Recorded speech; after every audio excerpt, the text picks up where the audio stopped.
La sécurité d'un vol repose avant tout sur le bon fonctionnement de l'avion, la fiabilité des instruments et la compétence des pilotes aux commandes. Longtemps, on a oublié une quatrième composante, la qualité des relations humaines entre les différents membres de l'équipage. Vite! Alignement et maintien position piste 2-3, Korean Air 8509. Enfin.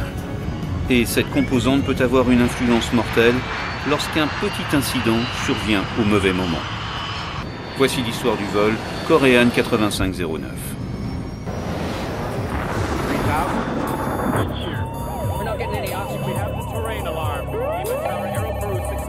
We are in an emergency.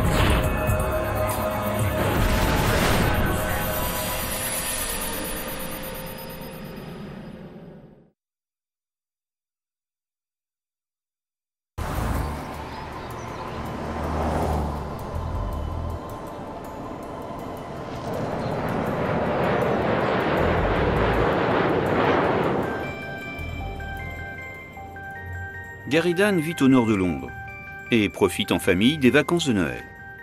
Je t'ai déjà dit que je les aime pas. On passait les fêtes de Noël en famille. On était en train de préparer nos cadeaux quand j'ai entendu l'avion survoler la maison de très près.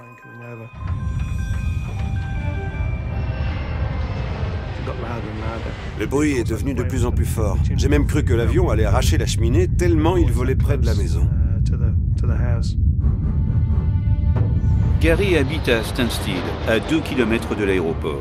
Il est habitué au bruit des avions, mais celui-là est inhabituel.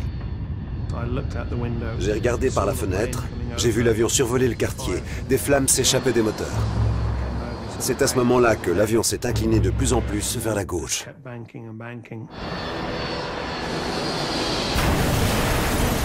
Carrément sous ses yeux, un Boeing 747 de Korean Air s'écrase dans la forêt d'un village voisin. Il y a eu une énorme explosion. On a même vu une boule de feu venir dans notre direction.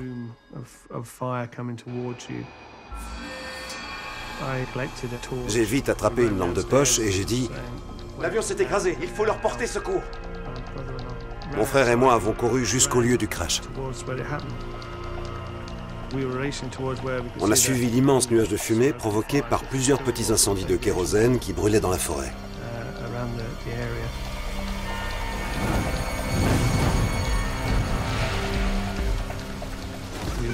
On s'est retrouvé face à un énorme cratère. Là, on s'est mis à la recherche de survivants. Y a quelqu'un? On espérait entendre un appel à l'aide. Y a quelqu'un? Est-ce que quelqu'un m'entend? L'impact avait creusé un cratère de près de 10 mètres. Il y avait des débris sur presque 1 km. On aurait dit un champ de bataille. On a appelé les secours. Un avion vient de s'écraser dans la forêt de Hatfield à Great Allingbury. Il faut une demi-heure au secours pour arriver sur place. Malheureusement, il n'y a plus personne à sauver. L'appareil et ses occupants ont été littéralement pulvérisés. Dorénavant, c'est aux hommes du bureau anglais d'enquête sur les accidents aériens d'entrer en scène.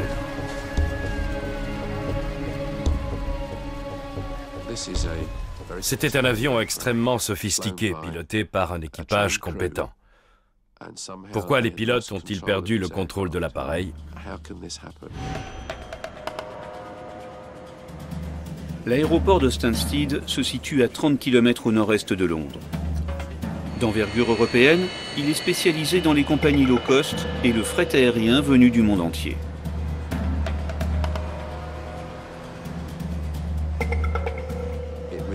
L'aéroport était en pleine effervescence. Les gens faisaient la queue, embarquaient, repartaient, des familles se retrouvaient. En cette période de Noël, l'aéroport tournait à plein régime.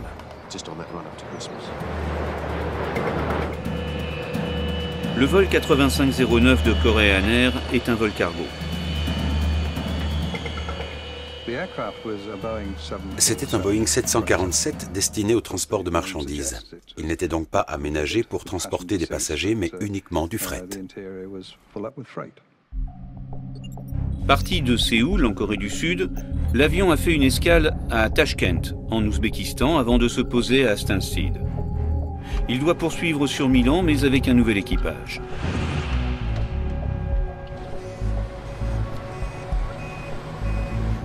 En attendant, les techniciens chargent et déchargent une partie de la cargaison sous l'œil du superviseur. Le rôle de ce dernier est essentiel. Il doit veiller à l'agencement des 63 tonnes de marchandises embarquées ce soir-là à bord du 747. Et le rangement parfait des marchandises est essentiel à l'équilibre de l'avion.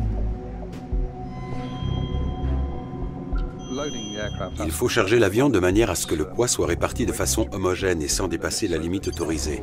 On ne peut pas mettre toutes les caisses lourdes au fond et les choses légères à l'avant, par exemple. L'avion risquerait de basculer et de devenir très difficile à maîtriser. Ce serait très dangereux.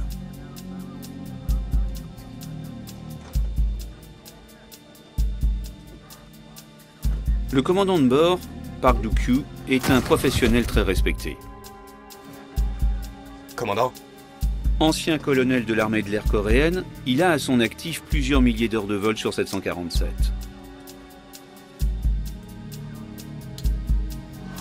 Park Eun-kyu est le mécanicien navigant chargé de surveiller et de gérer les systèmes vitaux de l'appareil. Enfin, le copilote s'appelle Yoon Ki-sik, un petit nouveau sur 747 sur lequel il n'a volé que 195 heures. À bord, il y avait, en plus des 3 pilotes, un ingénieur de la compagnie. L'ingénieur a procédé à une petite opération de maintenance sur l'avion qui va maintenant le ramener à Séoul.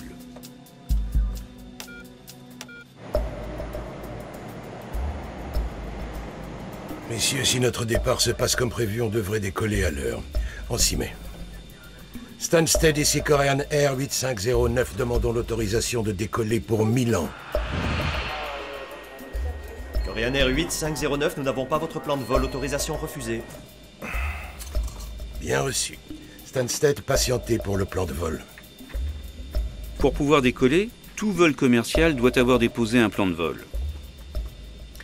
Contactez le siège et demandez-leur de transmettre le plan de vol. Vite! Stansted. L'équipage attend alors patiemment que l'équipe au sol transmette le plan de vol au contrôle aérien.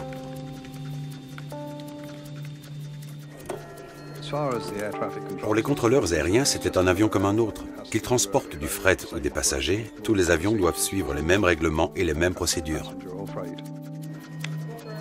Korean Air 8509, autorisation de décollage pour Milan via Douvres 6 Roméo. Korean Air 8509, autorisé à décoller via Douvres 6 Roméo, transpondeur 2230. Enfin, avec 1 heure de retard, l'équipage est autorisé à la mise en route et au roulage. Il est 18h25. Korean Air 8509, alignez-vous. Piste 2-3. Alignement et maintien position piste 2-3, Korean Air 8509. Le commandant Park sait d'ores et déjà qu'il arrivera en retard à Milan. Korean 8509, autorisation de décollage, piste 2-3. Enfin.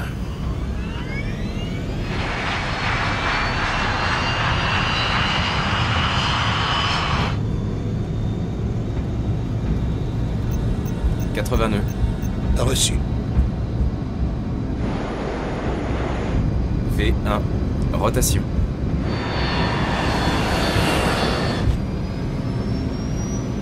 À 18h36, les 300 tonnes du 747 s'arrachent de la piste.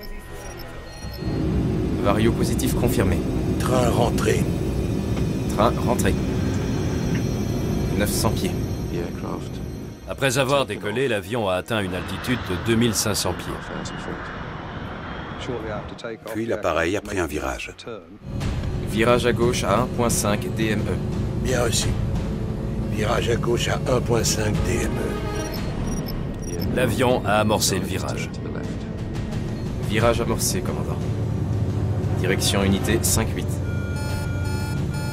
Mais bizarrement, le commandant a beau braquer le manche sur la gauche, son horizon artificiel demeure parfaitement à l'horizontale. L'horizon ne suit pas. L'inclinaison. L'inclinaison. Regardez, l'inclinaison.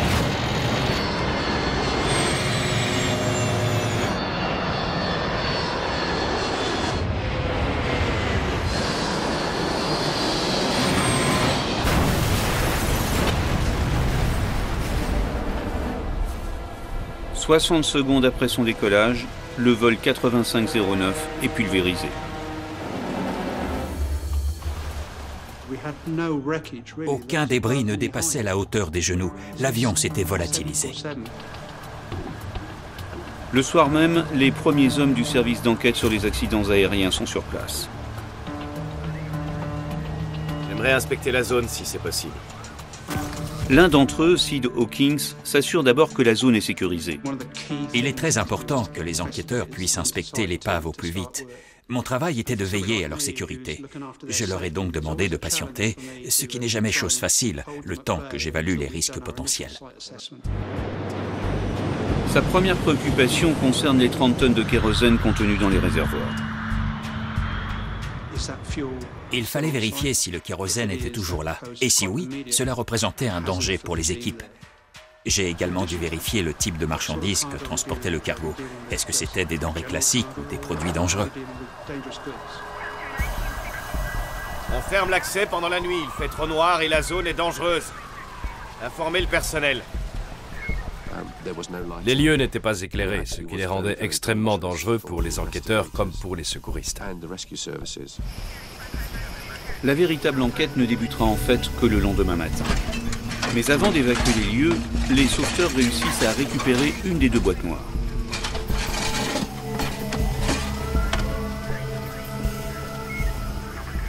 C'était une découverte cruciale, celle de l'enregistreur. Super. L'enregistreur de conversation est très important, en particulier lorsque l'équipage n'a pas survécu à l'accident. On découvre ce que les pilotes se sont dit. Ça nous donne une idée de l'ambiance dans le cockpit. On prend aussi connaissance des alarmes qui ont pu retentir. La boîte noire récupérée est très endommagée. Et rien ne prouve que ces données seront exploitables. Elle serait pourtant précieuse pour expliquer cet accident aussi brutal que mystérieux. L'inclinaison.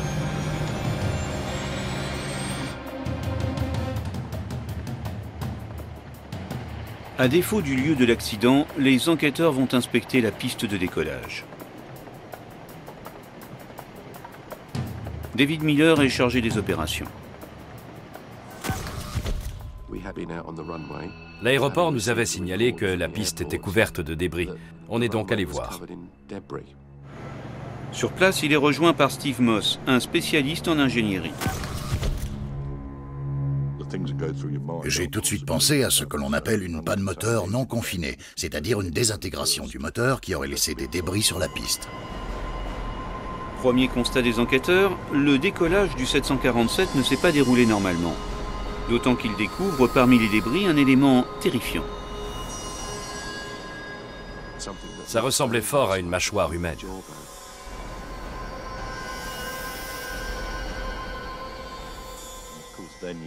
Là, on s'est mis à cogiter. Qu'est-ce qui avait bien pu se passer? Est-ce que l'avion avait heurté quelqu'un au sol pendant le décollage? On s'est demandé s'il avait pu s'agir d'un suicide. Quelqu'un aurait pu courir vers l'avion et se jeter au niveau du moteur, ce qui aurait provoqué sa désintégration. Mais on n'avait aucune certitude. Par précaution et pour les besoins de l'enquête, les autorités décident de suspendre tous les vols sur Stansted. À la veille de Noël, la pagaille est monstre. Le terminal était plein à craquer. Il fallait absolument que l'aéroport rouvre au plus vite. Korean airline representatives arrived at Stansted Airport this morning. They're here to talk to accident investigators, both to try to assess what's known about the crash as well as to answer questions. Et les questions sont nombreuses. D'autant qu'en 2 ans et demi, Korean Air vient d'enregistrer son 5e crash.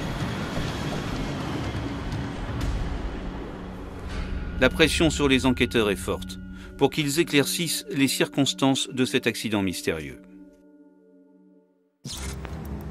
Daylight and the remains of a 747 lying in a path of destruction on the edge of an English village. Il y avait des débris partout. Au départ, on était perdus. Il nous a fallu du temps pour trouver une logique à tout ça. Le lendemain matin, les enquêteurs ont enfin accès au point d'impact. Un immense cratère jonché de débris. On a compris que les débris qui se trouvaient sur la piste provenaient de l'explosion. Le souffle a projeté des débris en l'air que le vent a ensuite déposés sur la piste. Le mystère de la mâchoire retrouvée la veille est lui aussi rapidement résolu. Après de plus amples observations le lendemain matin, il s'agissait en fait d'un morceau de plastique déformé.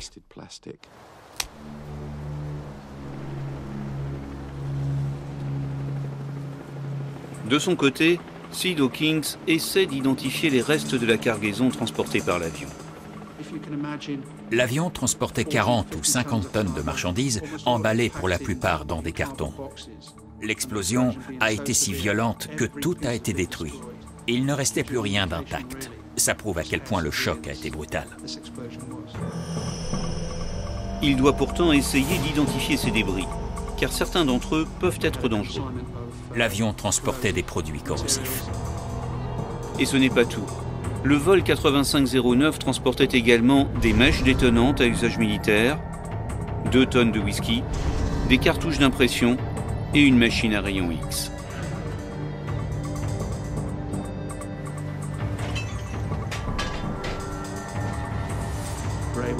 J'ai constaté que toutes les marchandises dangereuses avaient été détruites.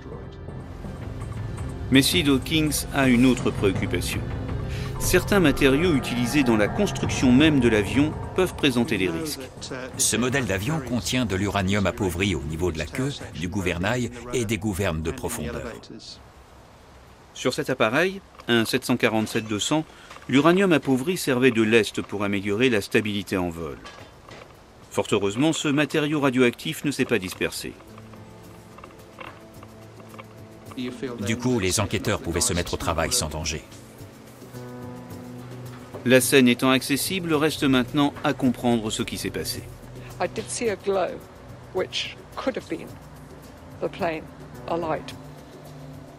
J'ai remarqué qu'un moteur était en feu avant le crash.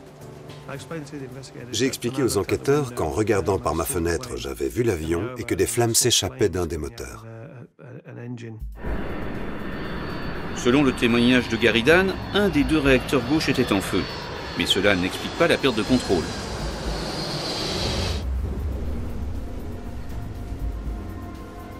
Il n'y a pas de danger. Mais soyez prudents par ici. Les enquêteurs s'interrogent. L'avion s'est-il écrasé en un seul morceau? La disposition des débris au sol est riche d'enseignements.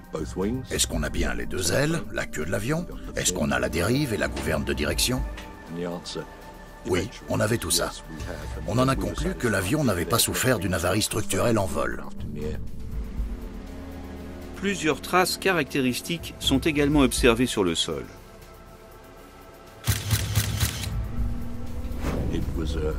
L'aile avait creusé une longue tranchée. Un peu plus loin, on voyait l'endroit où le nez avait heurté le sol.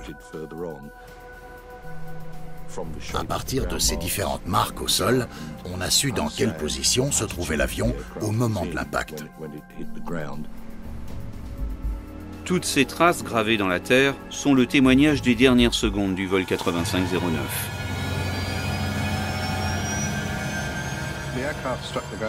L'appareil a heurté le sol sur l'aile gauche, à très grande vitesse, le nez en piqué, et avec une puissance incroyable.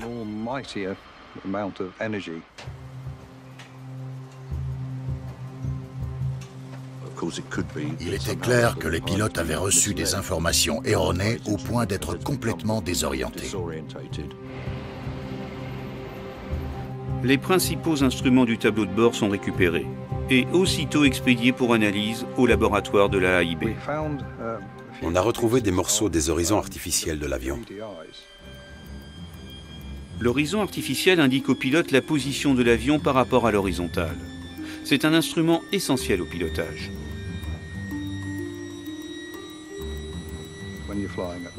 Quand on vole de nuit ou qu'on traverse des nuages, on n'a plus de repères visuels. C'est à ces moments-là que les pilotes utilisent leur horizon artificiel pour se repérer.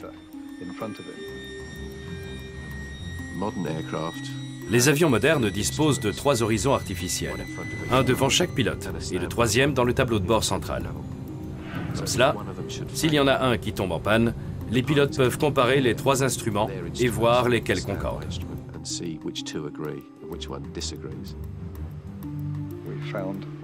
On n'a retrouvé que des fragments qu'on a fait examiner en laboratoire. Premier constat, l'horizon du commandant ne fonctionnait pas correctement. Au moment du crash, il indiquait que l'avion était en montée, en contradiction avec les témoignages et les observations au sol. Pour en savoir plus, les enquêteurs ont besoin de la deuxième boîte noire, celle enregistrant les paramètres de vol.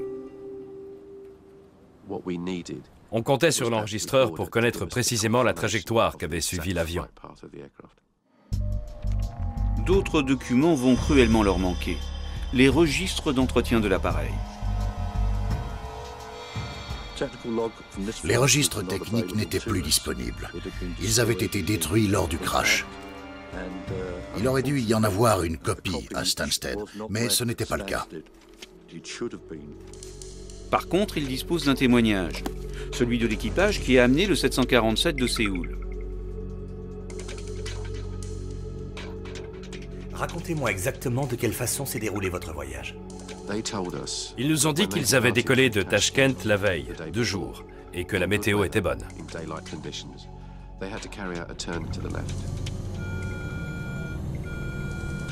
Au moment d'entamer un virage à gauche, ils se sont rendus compte que l'horizon artificiel du commandant ne fonctionnait pas. De jour et hors des nuages, le pilote s'est servi de la ligne naturelle de l'horizon. Pour poursuivre la manœuvre, le commandant s'est fié au 3e horizon artificiel qui fonctionnait parfaitement. Le vol s'est poursuivi sans encombre et l'équipage a atterri à Stansted. Une fois au sol, l'équipage a quitté le terrain sans rencontrer l'équipage de relève. Normalement, l'équipage arrivant doit échanger avec l'équipage de relève, c'est-à-dire parler du vol et débriefer sur l'état de l'appareil. Faute de contact entre les 2 équipages, le seul à avoir été informé de la panne de l'horizon fut l'ingénieur de la compagnie. D'accord, je vais regarder. Korean Air avait envoyé un ingénieur sur place pour qu'il s'occupe des opérations de maintenance. Mais l'homme n'a pas les bons outils pour cette intervention et doit faire appel à un renfort local. Vous allez démonter l'horizon artificiel du commandant. Les efforts des 2 hommes ne donnent guère de résultats. Et quelques heures plus tard, le Boeing 747 va redécoller avec un horizon artificiel toujours en panne.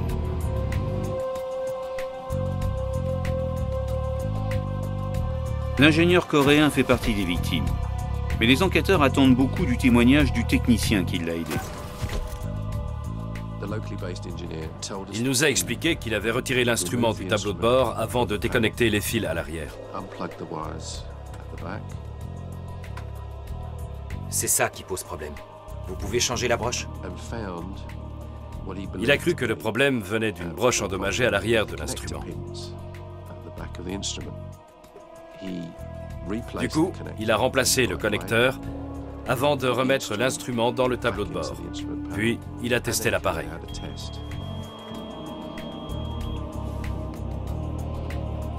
Ça m'a l'air bon. L'ingénieur a cru la panne réparée.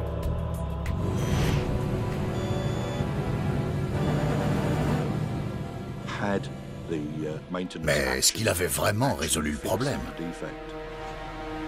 Le seul moyen de le savoir serait de retrouver la boîte noire enregistrant les paramètres techniques de l'avion. Pour la retrouver parmi les décombres au fond du cratère, on a dû mobiliser des moyens énormes. On a mis 7 jours pour la récupérer.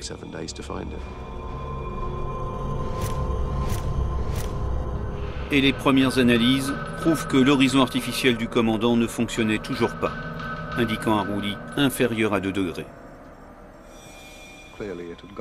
L'avion avait clairement penché à un angle beaucoup plus élevé, autour de 90 degrés, puisque l'alarme s'était déclenchée. Tout cela n'était pas normal. Pourquoi la réparation fut-elle défaillante?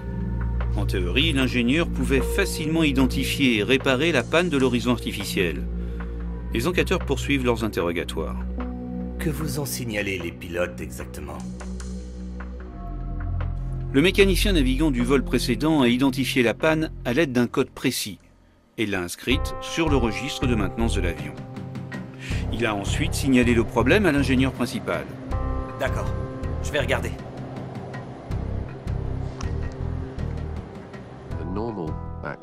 Lorsqu'un équipage signale une panne, il faut regarder le code indiqué dans le registre d'entretien, puis le chercher dans le manuel de localisation des pannes qui répertorie tous les types de pannes.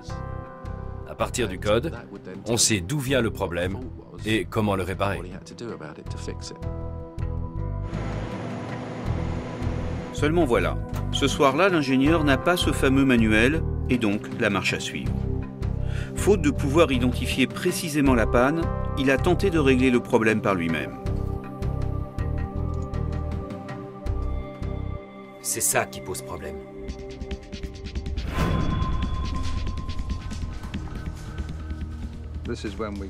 On a étudié en détail les manuels de l'avion, les manuels des différents composants et même ceux des câblages. Les enquêteurs épluchent alors la documentation sur les systèmes de navigation du 747. Et ils finissent par découvrir pourquoi l'horizon du commandant ne fonctionnait pas. Il recevait tout simplement des informations erronées. Le vrai problème se situait en amont, au niveau de la centrale inertielle.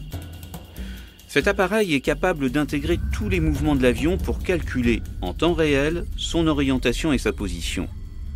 Et c'est lui qui alimente en information l'horizon artificiel.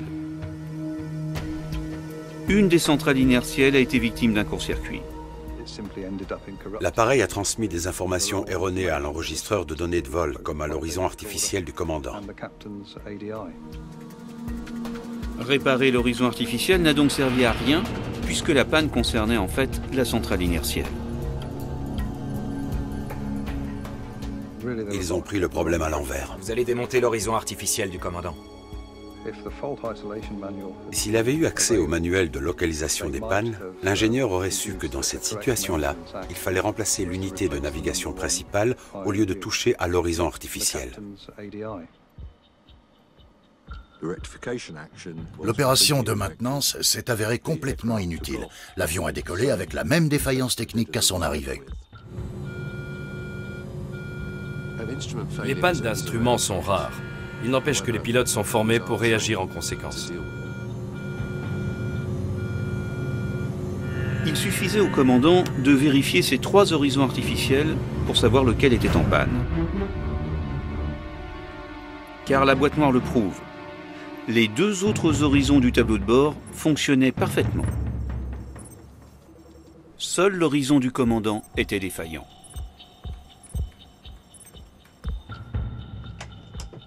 Les enquêteurs s'intéressent alors à la manière dont l'équipage a géré cette panne juste après le décollage. Pour cela, l'enregistrement de conversation dans le poste est essentiel. Commandant. Et coup de chance, les techniciens, non sans mal, réussissent à faire parler la boîte noire.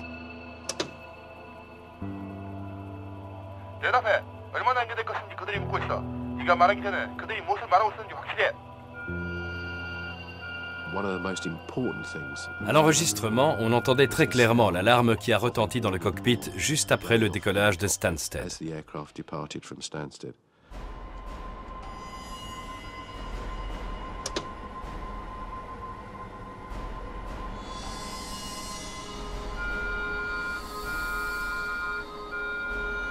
D'emblée, le plus étonnant est la très faible réactivité de l'équipage. Ils ont complètement fait abstraction des alarmes. Personne n'a évoqué la panne de l'horizon artificiel. L'alarme leur signale la défaillance d'un de leurs horizons artificiels. Un simple regard aux 3 horizons permet de détecter l'instrument en panne. Mais le commandant semble ne pas réagir.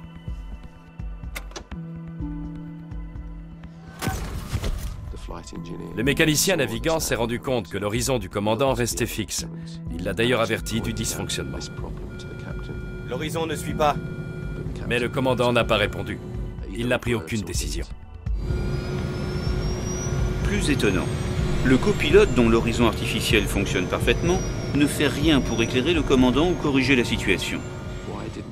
Comment se fait-il qu'il n'ait rien dit? Il était pourtant en train de vivre ses derniers instants. Il a vu que l'horizon artificiel ne fonctionnait pas bien, l'alarme s'était même déclenchée, pourtant il n'a rien dit. L'inclinaison! L'inclinaison! Le copilote aurait dû prévenir le commandant que son horizon artificiel était défaillant. Il aurait dû lui dire « Mon horizon à moi fonctionne, je contrôle la situation, laissez-moi prendre les commandes. »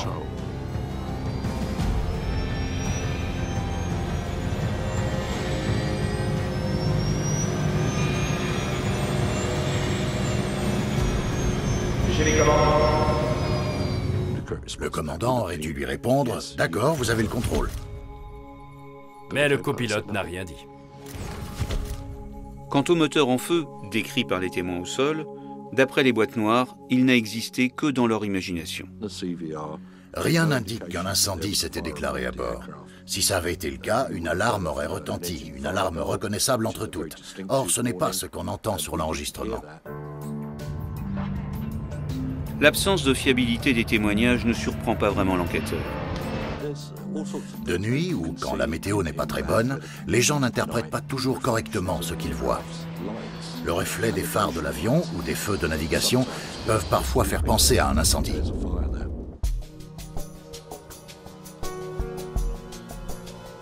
Reste qu'en l'état, les enquêteurs ne comprennent toujours pas comment une simple panne d'horizon artificiel a pu mener à une telle catastrophe.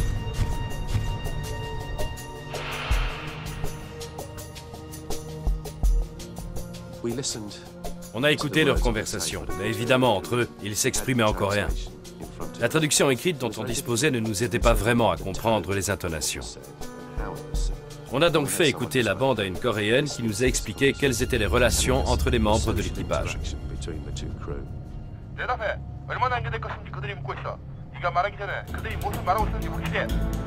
Premier constat. Avant même le décollage, le commandant est déjà très énervé par son heure de retard. Korean Air 8509, veuillez préciser votre retard. Répondez! On nous demande combien de retard on va prendre. Soyez sûr de comprendre ce qu'on vous dit avant de répondre. Stansted, autorisation en attente d'un nouveau plan de vol pour Milan. Le commandant s'est montré très autoritaire, en particulier avec son copilote. Au cours de cet échange, le copilote s'est montré très soumis. Le commandant parlait tandis que lui écoutait en silence. Donc le commandant se montre condescendant. Les enquêteurs se posent alors une question simple. Une réaction du copilote aurait-elle pu éviter le drame si le commandant l'avait écouté? Pour trouver la réponse, ils décident de reconstituer au simulateur les conditions exactes des 60 secondes de vol. Verdict, le crash était facilement évitable.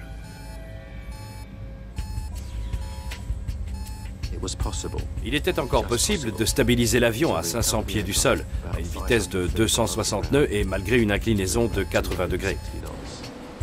Si seulement l'équipage avait compris ce qui se passait, ils auraient peut-être frôlé le sol, mais l'impact aurait pu être évité. Les enquêteurs britanniques décident alors de s'intéresser de plus près à la formation des pilotes de Korean Air. Il est clair que le manque de communication entre les pilotes a joué un rôle déterminant dans ce crash. Nous nous sommes donc rendus en Corée pour en savoir plus sur la formation des pilotes. À Séoul, en Corée du Sud, David Miller assiste à plusieurs séances de formation des équipages.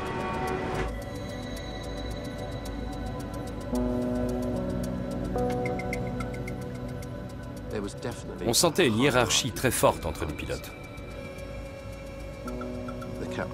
Le commandant était le plus âgé et le plus expérimenté, tandis que le copilote, plus jeune, était considéré comme un apprenti. Les pilotes travaillaient de manière très conventionnelle. Je crois qu'il y avait peu de place pour les initiatives face à une situation inattendue. Une hiérarchie très pesante, laissant peu de place à l'initiative individuelle. exactement le type de relation qui existait entre les 3 pilotes du vol 8509. Et la forte personnalité du commandant Park n'a rien arrangé. Les commandants de bord de Korean Air avaient pour la plupart démarré leur carrière dans l'armée. Le commandant était un ancien colonel, pilote de chasse émérite de l'armée de l'air coréenne. Dans la culture coréenne de l'époque, ces pilotes ne pouvaient, en quittant l'armée, qu'obtenir un poste de niveau égal à celui qu'ils avaient occupé alors.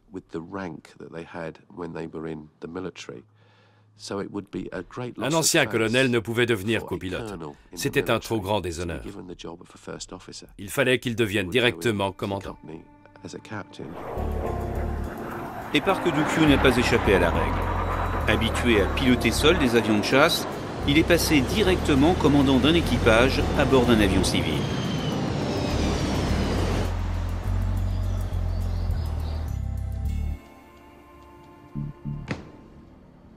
Au bout du compte, pour les enquêteurs, la cause principale de l'accident tient à la très mauvaise communication dans le poste de pilotage entre le commandant de bord, le copilote et le mécanicien navigant.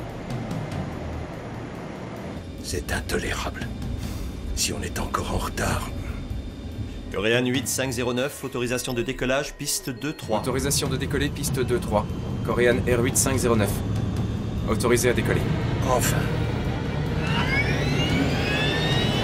Une série de petits incidents a retardé le vol et mis à rude épreuve la patience du commandant. Sentant la tension, le copilote, lui, s'est réfugié dans le silence pour éviter tout conflit. Les pilotes d'un avion doivent travailler en équipe. On ne peut pas avoir un commandant tout-puissant et un copilote soumis. Ça ne fonctionne pas. V1, rotation.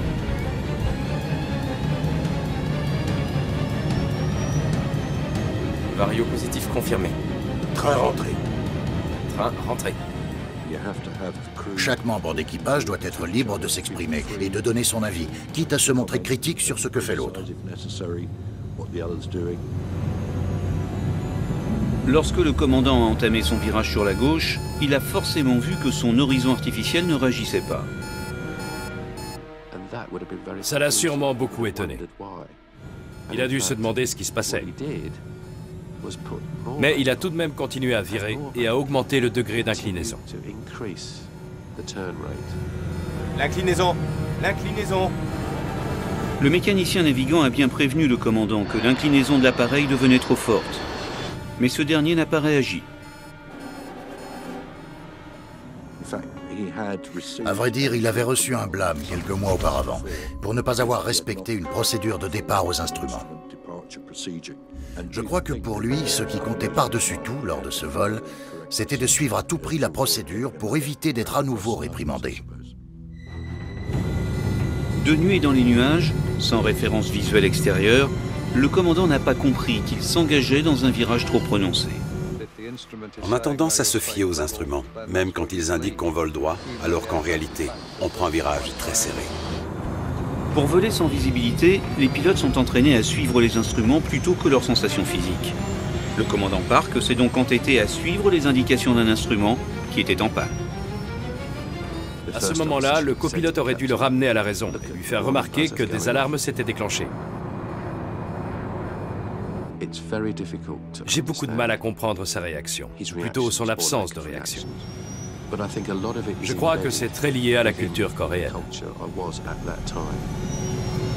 Craignant plus le déshonneur que la mort, le copilote n'a pas osé remettre en cause l'autorité suprême du commandant. Ils n'ont pas travaillé en équipe. Il n'y avait qu'un seul homme aux commandes et ses 2 assistants.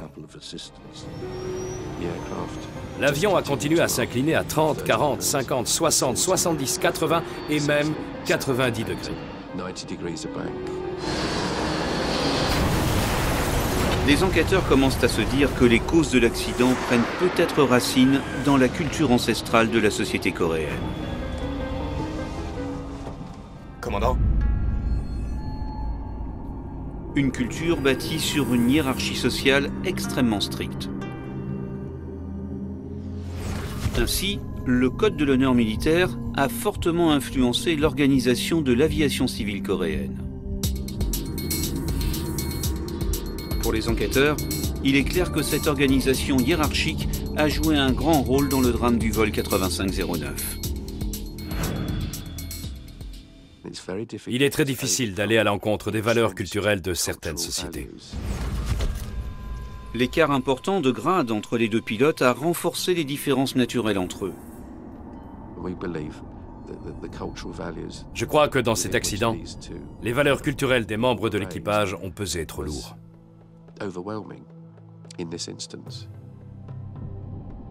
Bref, les différences entre les deux hommes étaient trop importantes pour qu'ils puissent être efficaces ensemble. 2 ans et demi plus tôt, un autre 747 de Korean Air s'était écrasé sur une île du Pacifique Sud, tuant plus de 200 personnes. La compagnie traversait une mauvaise passe. Un autre de leurs avions avait été impliqué dans un accident à Guam.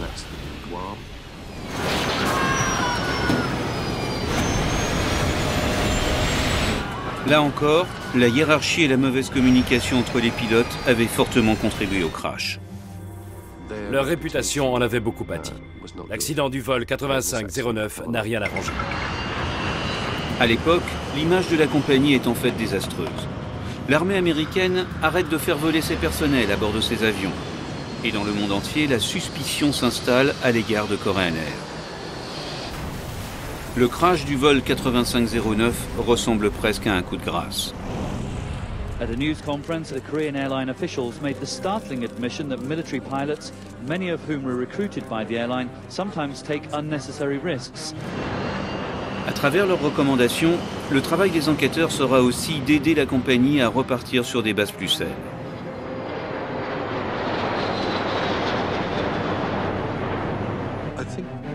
Je crois que chaque accident nous donne une leçon que l'on doit absolument retenir si l'on veut renforcer la sécurité aérienne. Les enquêteurs britanniques ont fortement conseillé une remise à plat de la formation des pilotes coréens, en tenant compte des spécificités culturelles. Et ils furent entendus par Korean Air, qui a revu en profondeur la formation de ses pilotes et a développé une véritable culture du travail en équipe. Après le crash de 1999, Korean Air a pris des mesures importantes pour améliorer la sécurité de ses vols. La compagnie a mis en place de nouvelles formations plus rigoureuses. Ils se sont beaucoup investis pour corriger les erreurs du passé. En l'occurrence, ils ont travaillé sur les problèmes de communication, le manque de rigueur dans l'entretien des avions, mais aussi l'absence totale de formation en gestion des ressources de l'équipage. Les statistiques prouvent que depuis 1999, les vols de Korean Air sont beaucoup plus sûrs. C'est aujourd'hui une compagnie tout à fait recommandable. Le vol 8509 a marqué un tournant dans l'histoire de la compagnie. Grâce aux mesures prises, elle n'a enregistré depuis 1999 aucun accident majeur. Et aujourd'hui, Korean Air a regagné son statut de grande compagnie aérienne internationale.